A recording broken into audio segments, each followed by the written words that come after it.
अस्सलाम वालेकुम नाज़रीन, मैं हूं सलवा स्नैन और आप देख रहे हैं Surya news HD।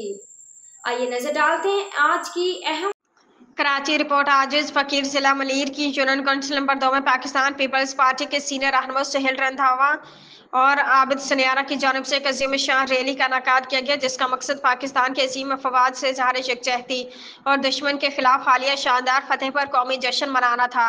UC chairman शालतीफ़ Khwaja Mohammad ने रैली में खसूसी शिरकत करके अवामी जोश व जज्बे को सराहा। उन्होंने कहा कि अफवाज पाकिस्तान मुल्क की सलामती और खुद मुख्तारी की अलामत है, जिनकी कुर्बानी से आज हम आज़ादी के फिजा में सांस ले रहे हैं।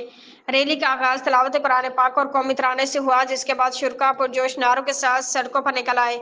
इस रैली की खास बात यह थी कि सियासत से बालातर होकर मुख्तलिफ सियासी जमातों के रहनुमाओं और कारकुनान ने यकजा होकर शिरकत की।